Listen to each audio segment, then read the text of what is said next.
हड़प्पा, समय की रेत में दबी एक अमर कहानी। बहुत समय पहले, जब दुनिया आज जैसी नहीं थी, जब ऊंची इमारतें नहीं थीं और मशीनों की आवाजें नहीं गूंजती थीं, तब धरती पर एक ऐसा शहर बसा था जो अपने समय से कहीं आगे था। आज वह शहर रेत के नीचे सोया हुआ है। उस शहर का नाम था हड़प्पा। सुबह का सूरज रेगिस्तान के ऊपर धीरे धीरे उग रहा था। सुनहरी किरणें रेत पर फैल गईं।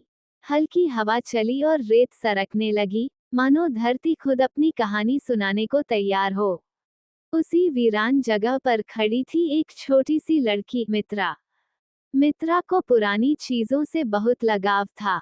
उसे लगता था कि हर टूटा हुआ पत्थर, हर मिट्टी का टुकड़ा, अपने भीतर कोई कहानी छुपाए बैठा है। वह सिर्फ देखती नहीं थी, वह सुनने की कोशिश करती थी। उसके साथ था उसका प्यारा दोस्त रोबो रवि, एक छोटा सा उड़ने वाला रोबोट, जिसकी नीली चमकती आंखें हमेशा कुछ नया खोजने को उत्सुक रहती थीं। अचानक मित्रा की नजर जमीन पर पड़ी एक चमकती हुई चीज पर गई। वह मिट्टी का एक टूटा हुआ बर्तन था। मित्रा ने जैसे ही उसे उठाया, रोबो रवि ने हल्की सी बीप की। उसके शरीर से नीली रोशनी फैली और हवा में एक चमकता हुआ होलोग्राम बन गया। रेत हिलने लगी, धरती बदलने लगी, और तभी एक पूरा शहर जाग उठा। ये था प्राचीन हड़प्पा। चारों ओर सीधी सीधी सड़कें थीं। पक्की ईंटों से बने घर एक दूसरे के पास लेकिन बहुत ही व्यवस्थित थे। गलियां साफ थीं, कहीं भी गंदगी नहीं थी।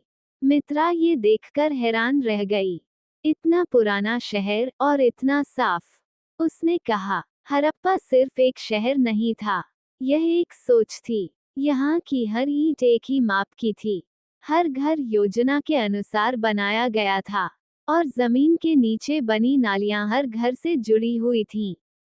मित्रा आगे बढ़ी। उसने देखा कुम्हार चाक पर मिट्टी को आकार दे रहे थे। कारीगर औजार बना रहे थे। महिलाएं पानी के घड़े लेकर नदी की ओर जा रही थीं। बच्चे गलियों में हंसते खेलते दौड़ रहे थे। बकरियां इधर उधर घूम रही थीं। ये शहर जीवित था। नदी शहर के पास से बह रही थी। वही नदी हड़प्पा की जीवन रेखा थी। नदी के किनारे नावें तैर रही थीं। मछुआरे जाल डाल रहे थे।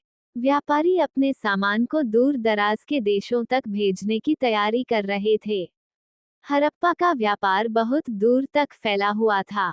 तभी हवा में कुछ अजीब से चिन्ह चमकने लगे। ये थी हड़प्पा की लिपि। रोबो रवि बोला, यह उनकी भाषा है, जिसे आज भी पूरी तरह समझा नहीं जा सका। मित्रा ने उन चिन्हों को ध्यान से देखा। उसे लगा जैसे वे कुछ कहना चाहते हों। थोड़ी दूर पर एक विशाल इमारत दिखाई दी। ये था महान अन्नागार। यहाँ अनाज सुरक्षित रखा जाता था आने वाले समय के लिए। इससे पता चलता है कि हड़प्पा के लोग सिर्फ आज के बारे में नहीं, बल्कि भविष्य के बारे में भी सोचते थे। रोबो रवि की आंखें और ज्यादा चमक उठीं। ये लोग बहुत समझदार थे, उसने कहा। लेकिन समय हमेशा एक सा नहीं रहता। धीरे धीरे हवा तेज होने लगी। नदी का पानी कम होने लगा। नदी ने अपना रास्ता बदल लिया। खेती कठिन हो गई। लोगों की जिंदगी बदलने लगी। एक एक करके लोग हड़प्पा छोड़ने लगे। घर खाली होने लगे। गलियां सुनसान हो गईं, और वह शहर, जो कभी जीवन से भरा था, धीरे धीरे खामोश हो गया। मित्रा उन खाली गलियों में चल रही थी। उसके कदमों की आवाज गूंज रही थी। अचानक उसे जमीन पर एक छोटी सी चीज दिखाई दी। एक बच्चे का खिलौना। मित्रा ने उसे उठाया। उसी पल उसे ऐसा लगा जैसे अतीत और वर्तमान एक हो गए हों। एक क्षण के लिए उसने देखा, एक हड़प्पाई बच्चा उन गलियों में खेल रहा है, और उसकी हंसी अब भी हवा में गूंज रही है। सूरज धीरे धीरे ढलने लगा। हड़प्पा के खंडहर सुनहरी रोशनी में नहाने लगे। रोबो रवि ने धीरे से कहा, शहर मिट जाते हैं, पर उनकी कहानियां नहीं। मित्रा ने आसमान की ओर देखा। तारे चमकने लगे। वह मुस्कुराई और बोली, हड़प्पा आज भी जिंदा है। हमारी यादों में, हमारी सीख में, और समय की रेत के नीचे सोया हुआ वह शहर फिर से अमर हो गया।